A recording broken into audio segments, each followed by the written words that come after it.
हरियाणा के चर्चित भिवानी हत्याकांड मामले में राजस्थान की भरतपुर पुलिस को कामयाबी मिली। नासिर जुनैद मर्डर केस के 10-10 हजार रुपए के इनामी आरोपी मोनू राणा और गोगी को गिरफ्तार कर लिया गया है। और इस खबर पर ज्यादा अपडेट्स के लिए और एक खास इंटरव्यू के लिए हमारे साथ स्टूडियो में मौजूद हैं सौरभ शुक्ला। तो सौरभ, बिल्कुल बहुत बड़ी खबर है और हमारे साथ इस वक्त आईजी भरतपुर गौरव श्रीवास्तव मौजूद हैं। गौरव जी से हमारी लगातार 16 फरवरी से बात हो रही है, जब जुनैद और नासिर का अपहरण हुआ, उनको पीटा गया, उसके बाद उन्हें मेवात के एक पुलिस स्टेशन ले जाया गया और वहां से उनको कहां ले गए और फिर बाद में अगले दिन उनकी जली हुई बॉडीज गाड़ी में भिवानी में मिली थी। गौरव जी, आज बहुत बड़ा दिन है आपके लिए भी कि आपने इस पूरे केस में जो अपराधी हैं, एक्यूज्ड हैं, उनको पकड़ा है, मोनू राणा को और गोगी को। कितना मुश्किल था, क्योंकि केस राजस्थान पुलिस के पास है, आपकी सारी इन्वेस्टिगेशन और सारे आरोपी हरियाणा में हैं, और हरियाणा पुलिस से कितना समर्थन मिला और इनको पकड़ना कितना मुश्किल था आपके लिए?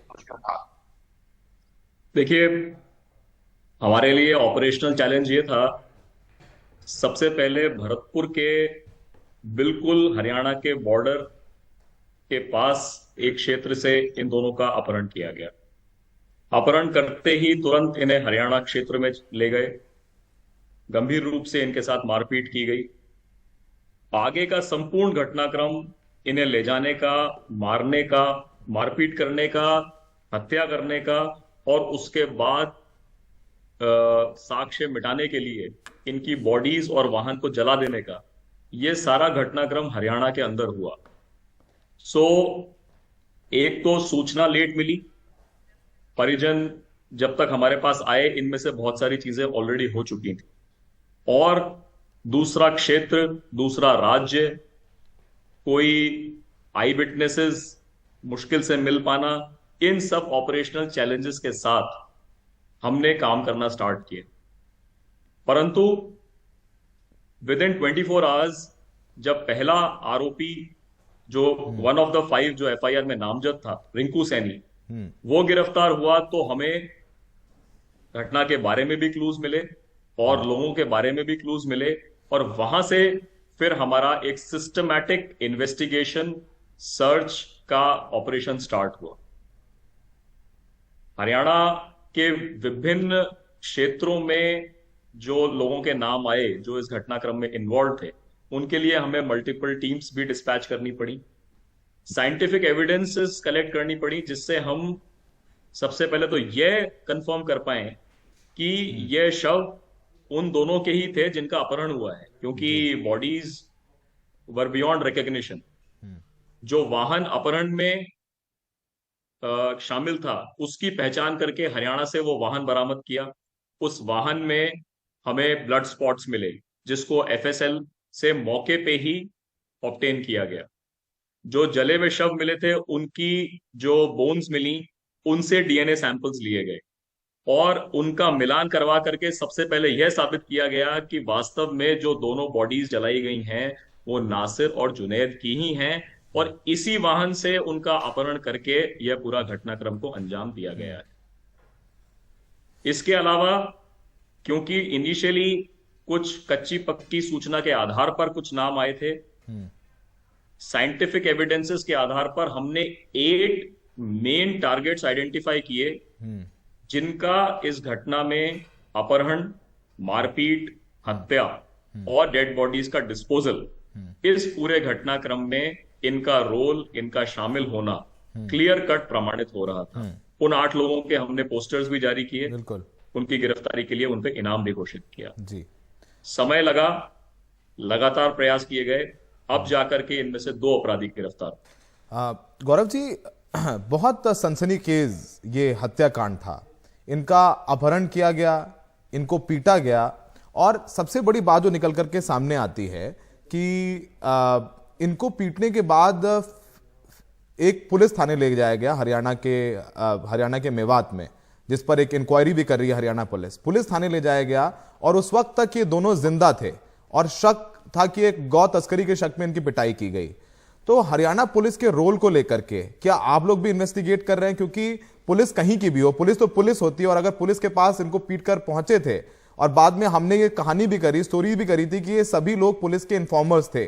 पुलिस वाले जो वहां पे उस पुलिस थाने में रहते थे वो सब इनसे टच में रहते थे और गौ तस्करी को लेकर के इनसे घटना, और इनके साथ यहां तक कि जो आरोपी हैं रिंकू सैनी को गिरफ्तार किया और पुलिस के साथ कितने जो ऑपरेशंस में गौ तस्करों के खिलाफ भी गया था पुलिस के साथ। तो हरियाणा पुलिस की भूमिका को लेकर के उस दिन आपको क्या कहना है? वो इंक्वायरी चल रही है अभी, लेकिन as an officer, as an IPS officer आप क्या कहना चाहेंगे? देखिए, ये बात बिल्कुल सही है कि नासिर और जुनैद का अपहरण जिन लोगों ने किया, उन्होंने इनका अपहरण गौ तस्करी के शक में ही किया। जो ये पूरा ग्रुप था अपराधियों का जिन्होंने इस घटना को अंजाम दिया, वो किसी ना किसी गौरक्षक संगठन से जुड़े हुए हैं। ये बात भी अब तक के अनुसंधान से प्रमाणित हो चुकी है। जी। जब इन्होंने नासिर और जुनैद का अपहरण किया, इनके साथ गंभीर मारपीट की हम्म। और किसी प्रकार की कोई गौ तस्करी की गाड़ियां इनसे बरामद नहीं हुई या नहीं पकड़ी गई, हम्म। तब नेचुरली इनके मन में यह आया कि अब इनका क्या करें, क्योंकि काफी बुरी तरीके से ये दोनों घायल हो चुके थे। जी। तो पहला ख्याल उनके मन में हरियाणा पुलिस के पास ले जाने का आया हम्म। और ये लोग इन्हें फिरोजपुर में थाने पर लेकर के भी गए। जी। इनकी, जैसा आरोपियों ने बताया है, जी। स्वयं बताया है, स्वीकार किया है कि इनकी हालत को देखते हुए पुलिस अधिकारियों ने वहां के इनके खिलाफ कार्रवाई करने से मना कर दिया। इसलिए भी मना कर दिया क्योंकि इनसे किसी प्रकार की कोई बरामदगी गौवंश की या कोई व्हीकल की नहीं हुई थी। जी। इसे प्रशासनिक रूप से एक लैप्स है, जिसके लिए आपको पहले ही जानकारी है कि हरियाणा पुलिस एक इंक्वायरी कर रही है। ये उनका आंतरिक प्रशासनिक मामला है। हम्म। इसमें क्रिमिनलिटी वाले एंगल पर हमने इन्वेस्टिगेशन में उन्हें शामिल किया है। जी। हरियाणा पुलिस के कुछ लोग जो वहां पोस्टेड हैं, उन्हें नोटिस भी दिए हैं। जी। They will be joining investigation. जी। क्रिमिनलिटी में उनका क्या रोल रहेगा, यदि किसी प्रकार की बदयांती या कोई पार्ट ऑफ कॉन्स्पिरेसी साबित होती है, तो निश्चित रूप से इस केस में कार्रवाई की जाएगी। प्रोफेशनल लैब्स के लिए उनका डिपार्टमेंट ही कार्रवाई करेगा। सर, चूंकि आप बोल रहे हैं और हमने देखा है कि जुनैद नासिर हत्याकांड के बाद बहुत नाराजगी थी लोगों में, और मुझे पता है कि आप भी लगातार उस केस को फॉलो कर रहे हैं और आपने एक दिन भी छुट्टी नहीं ली। मेरी जो आपकी बात होती रही बीच में कि लगातार आप फॉलो अप कर रहे थे, भले ही मीडिया में कुछ नहीं आ रहा था, लेकिन आज जब आपने पकड़े हैं, अगर आप बता पाए, जब ये इनको पीट करके थाने ले गए उस वक्त ये अधमरे थे दोनों और पुलिस ने उनको एडमिट नहीं किया, क्या ये मर गए या फिर उनको मारा और मारने के बाद जाकर के भिवानी में डिस्पोज ऑफ किया गया? कितने लोग लगभग शामिल थे? 8 लोगों की तो पिक्चर्स जारी की आपने। क्या अलग अलग ग्रुप्स कोऑर्डिनेट करके ये पूरी घटना को अंजाम दिया उन्होंने? अभी मोनू राणा और गोगी, जी। जिन्हें ये उन 8 में शामिल हैं जिनको हमने नामजद किया था, इनसे इनिशियल इंटरोगेशन हुआ है। आज हमने कोर्ट में पेश करके 10 दिन का रिमांड इनका प्राप्त किया है। बहुत सारी डिटेल्स इनसे विस्तृत पूछताछ में क्लियर होंगी, परंतु प्रारंभिक पूछताछ से जो बातें सामने आई हैं उसमें यह पता चला है कि हरियाणा के 2 अलग अलग रीजन से 2 अलग अलग टीमें मेवात क्षेत्र में आई थी। एक टीम भिवानी और जींद एरिया से आई थी, जिसमें मोनू, राणा, गोगी, विकास, कुछ लोग थे। एक दूसरी टीम थी जो करनाल पानीपत साइड से आई थी, उसमें शशिकांत, कालू, इन सब के नाम भी जो हमने 8 लोगों में डाले हुए हैं, ये लोग एक दूसरे वाहन में थे। ये दोनों टीमें तो मेवात के बाहर के क्षेत्र से आई। इसके अलावा रिंकू सैनी, जिसको हम ऑलरेडी अरेस्ट कर चुके हैं, अनिल मूलथान, जो भी नूह जिले का ही रहने वाला है, इनकी भी कुछ टीमें थीं जो ऑलरेडी यहां पर काम करती हैं, गौरक्षा दल के रूप में काम करती हैं।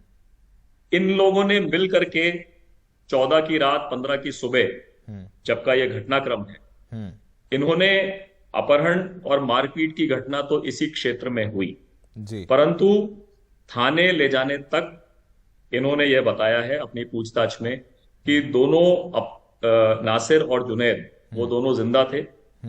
दोनों में से किसी की भी मृत्यु नहीं हुई थी, परंतु थाने से जब इनके बताए अनुसार पुलिस ने कार्रवाई नहीं करी और ये थाने से बाहर आ गए, उसके कुछ समय बाद जुनैद की गंभीर चोटों के कारण उसकी मृत्यु हो गई।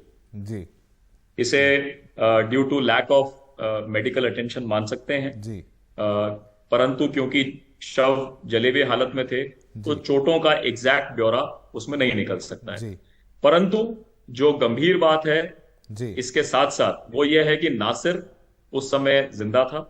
जी नासिर के एक हाथ में फ्रैक्चर था। जी इस समय इन्होंने एक और बड़ा डिसीजन लिया जी कि अपने इस पूरी करतूत पर पर्दा डालने के लिए इन्हें यहां से जुनैद की डेड बॉडी और घायल नासिर को भिवानी तक लेकर के गए और जिस जगह जले हुई हालत में वाहन मिला जी वहीं ले जाकर के नासिर का गला घोट करके उसकी पहले हत्या की जी और उसके बाद पेट्रोल छिड़क करके दोनों के शवों को गाड़ी में रख करके आग लगा दी, जिससे सभी प्रकार के सबूत नष्ट हो जाए। जी गौरव जी, बहुत सनसनीखेज कुछ बातें आपने बताई हैं और आप हमसे जुड़े उसके लिए बहुत बहुत शुक्रिया। और पता है मेरे को बहुत डिटेल्स जो हम लोग बात नहीं कर सकते कैमरे पे, और आपको बहुत शुभकामनाएं कि आप आगे बाकी पकड़ें, और जिस हमसे बात करने के लिए बहुत बहुत शुक्रिया आप।